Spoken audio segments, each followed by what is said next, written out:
नमस्कार मंडळी, श्री स्वामी समर्थ। मी आहे अमृता आणि माझ्या ब्लॉगमध्ये तुमचं खूप खूप मनापासून आहे।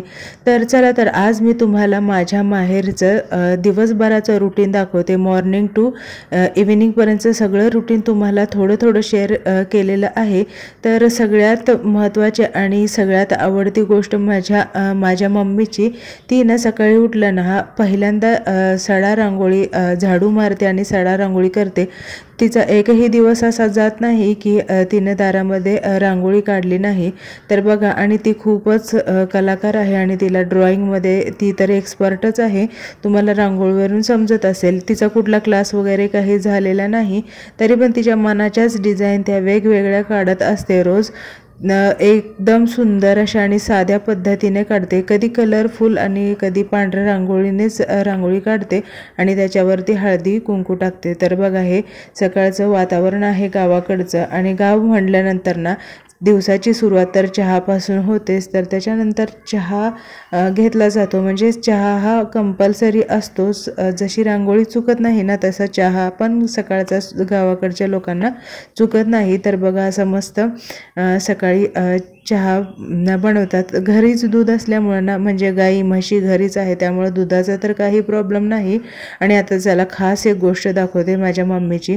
इतकी तिनं झाडं लावलेली आहेत ना दारामध्ये, इतक्या प्रकारची फुलं आणि इतक्या प्रकारचे झाडं आहेत ना, आपण मोजू पण नाही शकत इतके। आणि आता उन्हाळा आहे तरीसुद्धा भरपूर फुलं तिथे मिळतात।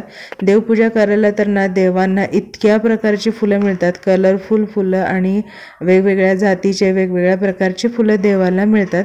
आणि मोगऱ्याचं वेल आहे ना, ती सकाळी रोज उठल्यानंतर मोगऱ्याची फुलं तोडते आणि रोज न चुकता गजरा करते। कधी स्वतः घालते किंवा कधी माझी छोटी बहीण प्रणितामुळे आम्ही तिथे होतो तर आम्हाला घालायला द्यायची।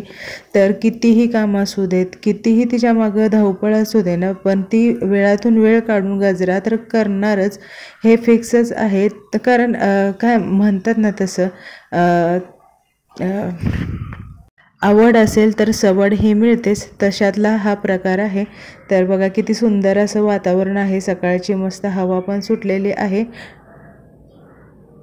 आणि आता बाबांचं रुटीन दाखवते। बाबांचं सकाळचं काम म्हणजे जनावरांना वैरण आणणं आणि त्याची कुट्टी करून ठेवणं। हे खरं तर खूप अवघड म्हणजे जड काम आहे, तरी पण ते बाबा रोज करतात न चुकता। कारण आता दिवसभराच्या रुटीनसोबत ना तुम्हाला थोडासा माझ्या शेताचा परिसर पण दाखवते। म्हणजे हा व्ह्यू टेरेसवरून घेतलेला आहे। तर खूपच सुंदर अशी सकाळ आहे आणि खूप छान असं वातावरण आहे। आणि बघा, ह्या गायांची मस्ती कशी चाललेली आहे। त्या खरं तर भांडत नाहीत, तर खेळतात। तर खूप छान असं त्यांचं म्हणजे मुक्त गोट्यामध्ये सोडल्यामुळं ना त्यांचा पण दिवस खूप छान जातो, त्यांना पण मोकळं मोकळं वाटतं। तर म्हणून म्हणलं थोडंसं तुमच्यासोबत शेअर करावं, मला खूप छान वाटतं बघायला। आणि बघा, आता माझं सकाळचं आंघोळ झाल्यानंतर ना मी असंच फिरत आहे गोट्यामधून इकडे तिकडे। म्हटलं जरासे टाईमपास करावा, आणि गावाकडे गेल्यानंतर माहेरी गेल्यानंतर ना हा टाईमपास तर होतोच।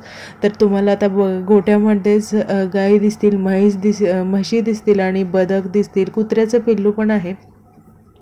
तर या सगळ्या गोष्टीमुळं ना गावाकडे खूप करमतं। आणि आता बघा, दुपारच्या जेवणाची तयारी माझी मम्मी करत आहे। खरं तर आमच्या इकडे ना ज्वारीचीच भाकरी खाल्ली जाते, पण कधीतरी आवड म्हणून बाजरी किंवा मक्याची भाकरी खाल्ली जाते। ही आहे मक्याची भाकरी, दिसायला खूप छान दिसते आणि चव पण खूप छान लागते। तर चुलीवरच माझी मम्मी अजून स्वयंपाक करते आणि तिच्या हातची चव म्हणजे काय, जिभेवर रेंगाळतच राहते। आणि आता मक्याच्या भाकरीसोबत ना खूप छान लागतं ते हिरव्या मिरचीचा ठेचा।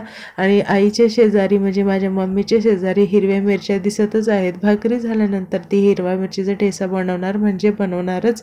तर बघा, रियांशचं असं काहीतरी खोड्या चाललेल्या असतात। आणि आता हा भैयाचं मुक्त गोट्यातलं शेण काढायचं चाललेलं आहे। तर चला, मी इथेच थांबते आज।